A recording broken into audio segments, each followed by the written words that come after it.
Hello friends, welcome to Raj Malhotra IAS academy. Welcome to our new series विश्लेषण, जिसके अंदर हम हर रोज एक डेली टॉपिक लेंगे और उसके रिलेटेड एक डिस्कशन करेंगे, तो आपको इजी हो सके, आपको उस चीज का एनालिसिस मिल सके और आप उस टॉपिक के थ्रू बिल्कुल थॉरो हो सके। तो आज का जो हमारा टॉपिक है, आजकल काफी ज्यादा न्यूज में भी रहा है, और इस टॉपिक का नाम क्या है? Invasive species Charu muscle. आपने न्यूज़पेपर्स में भी देखा होगा कि बहुत ज्यादा ये न्यूज में रहा है। तो एक्चुअल में ये इन्वेजिव स्पीशीज क्या है और ये चारू मसल क्या है, इसको आज अंडरस्टैंड करने की कोशिश करते हैं। तो सबसे पहले हमारे पास बात आती है कि what is an invasive species. Invasive species वो होती है, it is an organism that causes ecological और economic harm in a new environment where it is not native.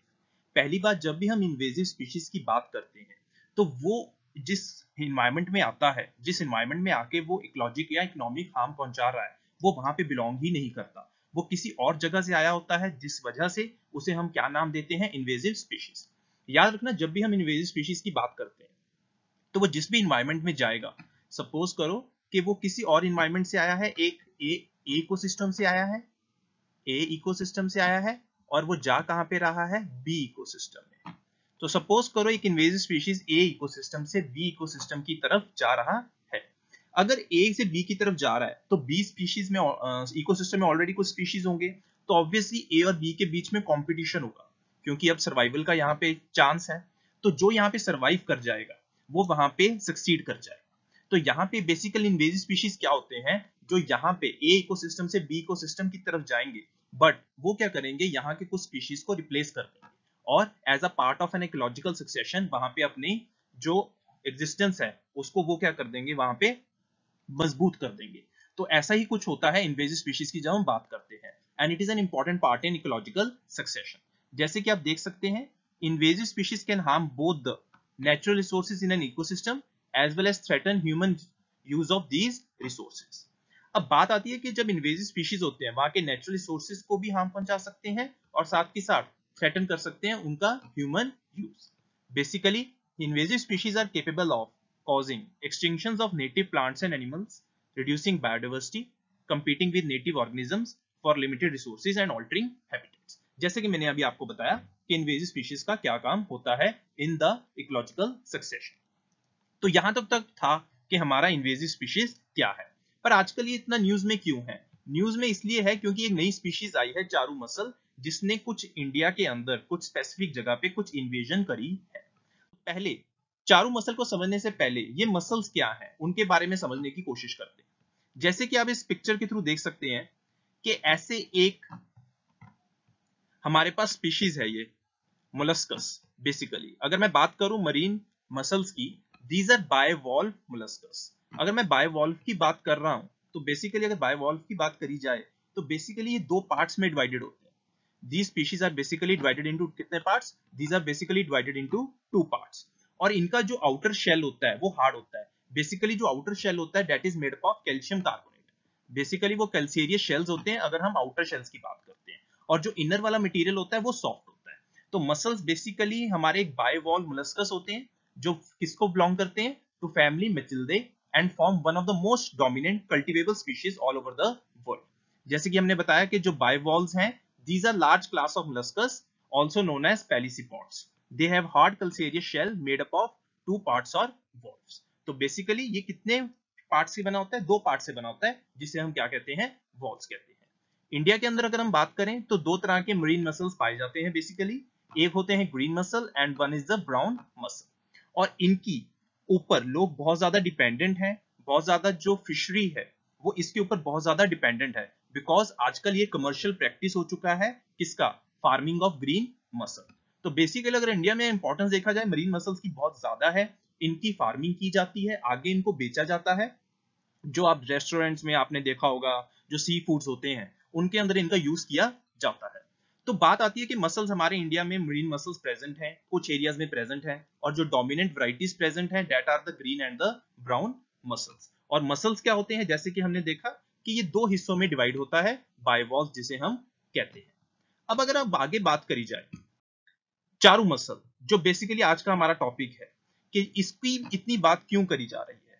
तो बेसिकली ये जो चारू मसल है, इसका जो साइंटिफिक नेम है दैट इज मेटिले स्ट्रिगाटा। इसका जो साइंटिफिक नेम है वो क्या है, मिथिलेज स्ट्रिगेटा। ये भी एक बायवॉल्व है। बायवॉल्व है तो मतलब क्या, ये भी दो हिस्सों में डिवाइडेड होगा, इसकी भी दो पार्ट्स होंगे, जिसकी एक आउटर शेल होगी और एक इनर शेल होगी। इसे बेसिकली डिस्कवर किया गया था सेंट्रल एंड साउथ अमेरिका में। याद रखना इसे कहां पे डिस्कवर किया गया था, सेंट्रल एंड साउथ अमेरिका में, बाय अल्सिडे डे ऑर्बिजनी, एक फ्रेंच नेचुरलिस्ट थे जिन्होंने इन्हें डिस्कवर किया था। अब ये जो चारू मसल है ये बिल्कुल रिजेंबल करता है जो हमारे इंडिया के अंदर ग्रीन और ब्राउन मसल्स पाए जाते हैं, जैसे कि हमने अभी बात करी थी। बट एक्सटर्नली अगर हम बात करें, पर अगर हम वैसे देखें वो बहुत ज्यादा स्मॉलर इन साइज होते हैं। एक चीज अगर हम बात करें चारू मसल की, ध्यान से देखो यहाँ पे दो चीजें पता चल रही है। एक तो वो Central and South America coast में पाए जा रहे हैं, दूसरा रिजेंबल करते हैं वो ग्रीन एंड ब्राउन मसल्स की तरह, तीसरा they can survive only in a narrow range of salinity and temperature but cannot survive beyond 36 degree Celsius। तो जो चारू मसल है हमारे इंडिया में ये नहीं मिलता है, ये मिलता कहां पे है, Central and South American coast के आसपास, रिजेंबल करता है बट हमारे ground and green and brown mussels की तरह। तो बात आती है कि ये जो इन्वेसिव मसल है अब हमारे इंडिया के शोर्स के अंदर पहुंच चुका है, जैसे कि आप देख सकते हो। This invasive mussel native to South and central American coast is spreading quickly in the back waters of Kerala. अब ये कहां पे स्प्रेड कर रहा है, बैक वाटर्स ऑफ केरला। जो बैक वाटर्स बहुत ज्यादा फेमस है किसके लिए, टूरिज्म के लिए, जिन्हें हम क्याल्स भी कहते हैं, जिसकी वजह से क्योंकि अब वो compete कर रहा है, उसने जितने भी यहाँ पे और स्पीशीज थे मसल्स एंड क्लैम की, उनको क्या कर दिया है, सक्सीड आउट कर दिया है, उनको पीछे हटा दिया है।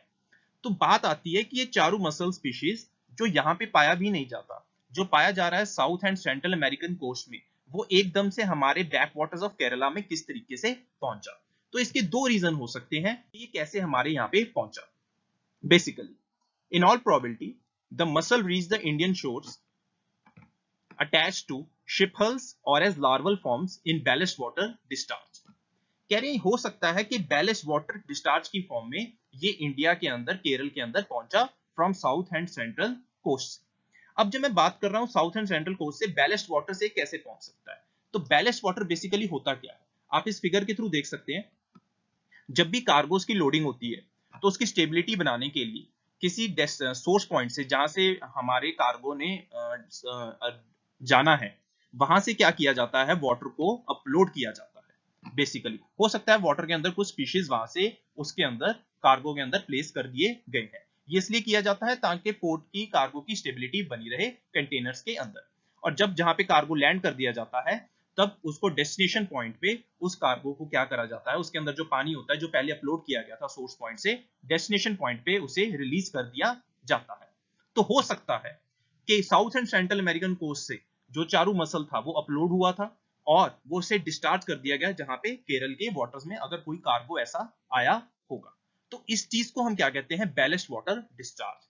जो यू पानी कहीं और से लिया गया हो, फ्रेश, अगर हम मरीन वाटर की बात कर रहे हैं, और उसे डिस्चार्ज किसी और पॉइंट पे किया गया हो।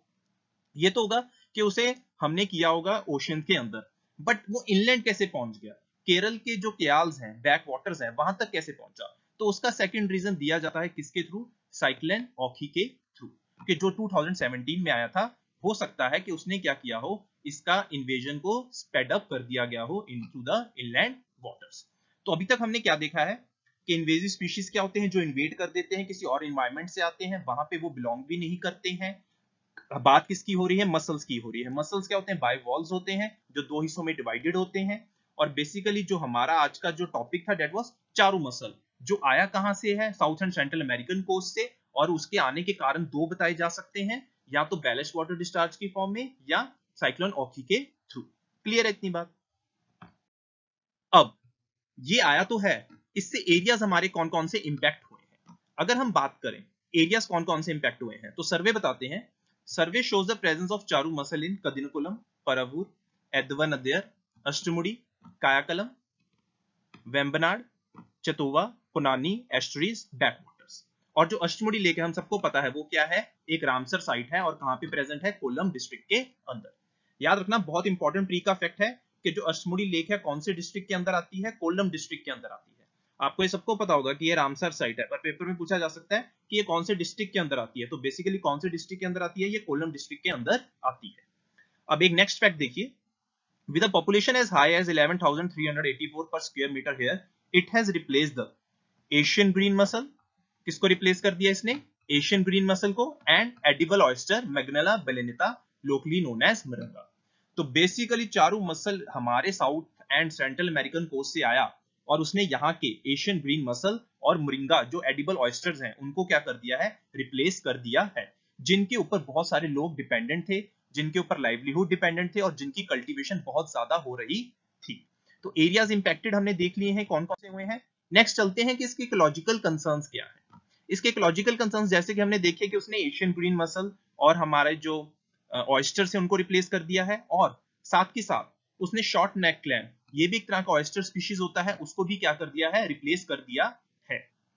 तो अगर हम बात करें शॉर्ट नेक क्लैम की, ये क्या है, इसको बेसिकली एक इको लेबल का अवार्ड दिया गया था from Marine Stewardship Council and about 3000 people are dependent on fisheries here.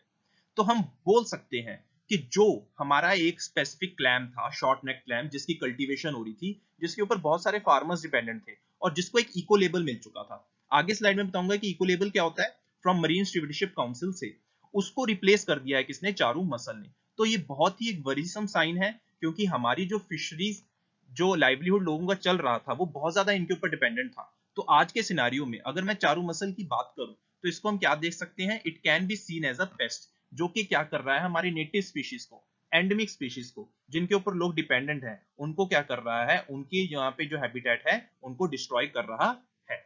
अगर हम बात करें इको लेबलिंग की, तो इको लेबल क्या है, इको लेबल कुछ नहीं है, it's the use of labels on products to show how environmentally friendly and performance they are to help consumers to identify and buy them.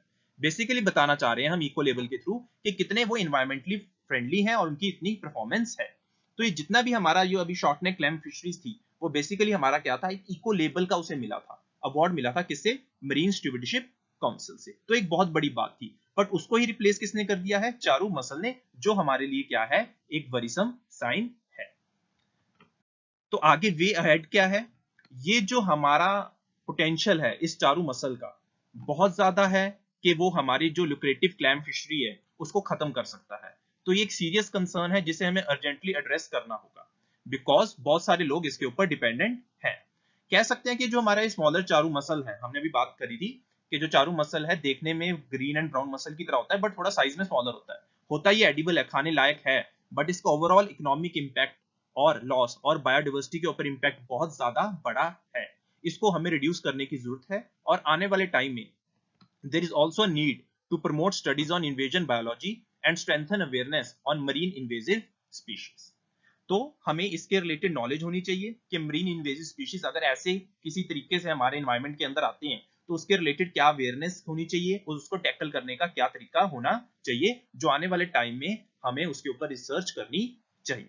So guys, this was all about charru mussel, जो कि एक invasive species था, South and central American coast से आया, हमारे केरल के जो अष्टमुड़ी जगह है और भी काफी जगह है उनको हिट किया, और जो हमारे ट्रेडिशनल स्पीशीज थे, एंडेमिक स्पीशीज थे, उसको आके उसने रिप्लेस कर दिया, जिसकी वजह से जो लोग उनके ऊपर डिपेंडेंट थे वो बहुत ज्यादा क्या हो गए हैं, अब उनकी लाइवलीहुड बहुत ज्यादा खतरे में आ चुकी है। नॉट ओनली फ्रॉम, हम इसको बात करें इकोनॉमिक पॉइंट ऑफ व्यू से, ecological and biodiversity point of view से भी इस चारू मिसल ने जो इन्वेजन की है उसका इंपैक्ट बहुत बड़ा है। सो guys, this was all about charru muscle. I hope you like the video. अगर आपको कोई भी डाउट हो तो आप कमेंट सेक्शन में डाल सकते हैं। बाकी हमारे चैनल को आप लाइक, शेयर एंड सब्सक्राइब करते रहिए। Thank you.